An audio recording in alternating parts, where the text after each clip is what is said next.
Sherlock Holmes is a private fictional detective created by the legendary author Sir Arthur Conan Doyle. The Adventures of Sherlock Holmes is a crime fiction series consisting of 4 books. Holmes's adventures are mostly narrated by his close friend Dr. John H. Watson, who also is his housemate. The stories are based in the 80s and show Holmes solving numerous cases through his extraordinary power of deducing facts about people and things from very minor details that a normal person would overlook. Conan Doyle is best known for his world building skills and his infinite story writing prowess. When I first bought this book, it seemed a boring read, but years later, when I reread it, I fell in love with how Doyle progressed his story and seemed to put all the pieces of story together to finalize the book, and how it all perfectly made sense. The whole series is true genius, and I literally have no words to describe it.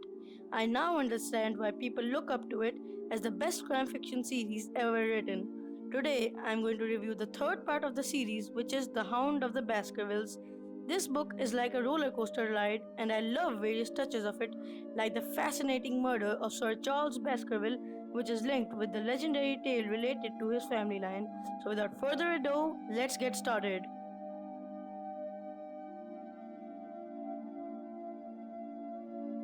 This book was first published in 1902 and has an extremely awesome plot. This novel kicks off with Holmes examining a fascinating cane when he is visited by a certain Dr. Mortimer, who tells him that his friend Sir Charles Baskerville was recently murdered. Holmes starts to think that it is not just another boring murder case when Mortimer tells him that gigantic footprints of a hound had been found next to Sir Charles's body. This greatly intrigues Sherlock and he takes the case, but soon he finds out that while Dr. Mortimer and the heir to Sir Charles's property, Sir Henry Baskerville, are in London, they are being closely followed and someone is keeping track of their every move.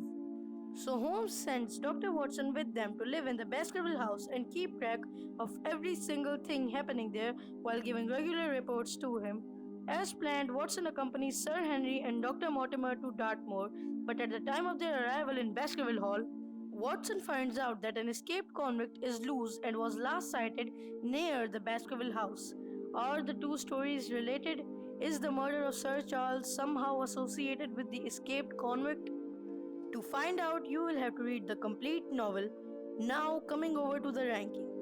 This novel gets a 9 out of 10 from me. The best part of this book is that it is very well paced. It's fast but not a rush, and so the twists and turns that occur in it seem perfectly natural. Now coming over to the last segment of the video, which is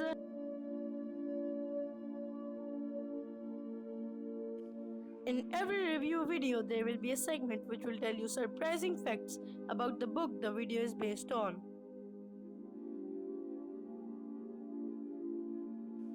There have been countless adaptations of Sherlock Holmes' adventures. The fictional detective appeared in movies, TV dramas, on radio, and on the stage in plays, musicals, and even a ballet.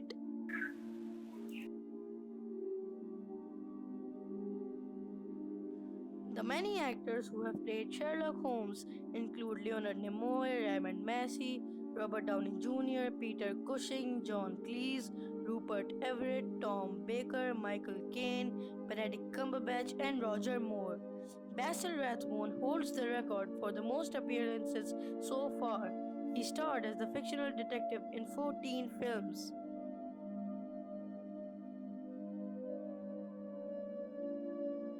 Sherlock Holmes was an instant hit when the first story featuring the detective launched in the Strand magazine. Even King Edward VII was said to be a massive fan.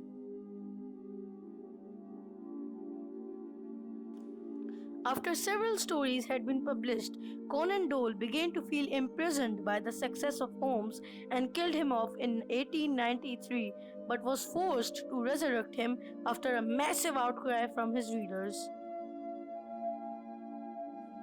Comment below and tell me which your favorite character is from the series, and don't forget, book review requests are always welcome. If you enjoyed the video, then don't forget to like, share and subscribe. I guess I'll see you in my next video. Till then, goodbye.